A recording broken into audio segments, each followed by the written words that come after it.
Ce projet, nous l'avions initié avec Jacques Saadé, qui s'inscrit dans un terrain extrêmement contraint entre l'actuel siège de la tour CMA-CGM, la tour de la Marseillaise, sur un terrain très petit de 1200 mètres carrés. On est situé donc entre deux tours, de référence en termes de signature architecturale. Et l'architecte a réussi à créer un nouveau projet qui s'inscrit entre deux géants, je voudrais dire, et arriver à en faire un projet qui rayonne tout de même.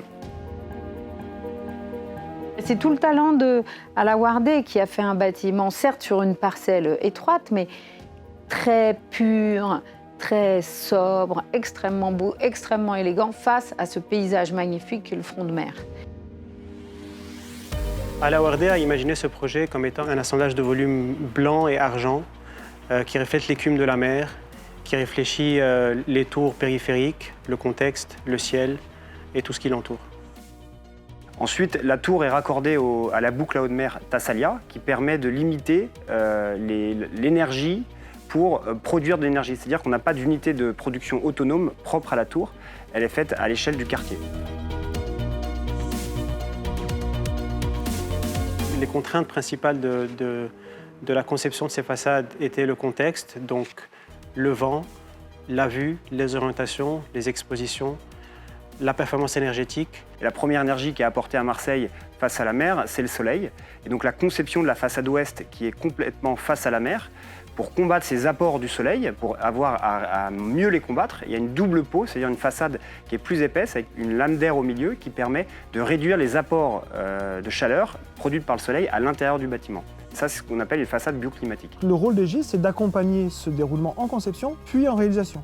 Donc nous sommes là pour vérifier que l'ouvrage se réalise conformément à ce que nous avons conçu avec les architectes. Faire un IGH, c'est un immeuble de grande hauteur, c'est quelque chose d'ambitieux techniquement. Il a fallu du coup, dès le début, modéliser la tour sur la structure, sur la façade, sur les réseaux techniques, ce qu'on appelle les fluides. On peut rencontrer un chemin de câble, une gaine qui se croise.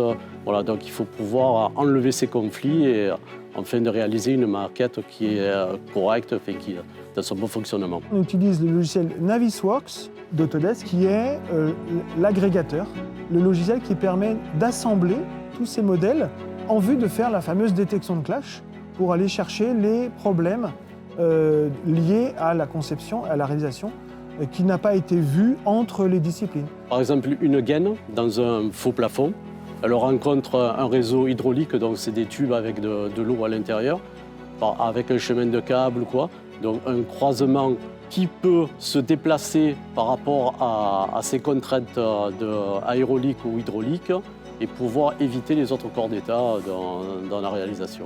Et la suite logicielle Autodesk, Revit, répond parfaitement à cette demande dans tous les domaines, que ce soit en architecture, en structure, en plomberie, en CVC ou en électricité. C'est nouveau, c'est une révolution, mais c'est essentiel pour tous ces bâtiments, surtout en tertiaire, parce que ce sont souvent des bâtiments complexes. Ce qui prenait beaucoup de temps par le passé, c'est de communiquer, de faire des coupes, de faire des vues, de faire des illustrations du projet qui demandaient du temps et qui n'étaient pas forcément comprises de tous les intervenants. Le miracle du BIM, pour moi, c'est la communication. Il y a un véritable impact client sur la qualité et sur la représentation. C'est, si vous voulez, à la fin de la livraison, ces maquettes, on peut leur donner. C'est un formidable outil complet de la conception à l'après-vie du bâtiment.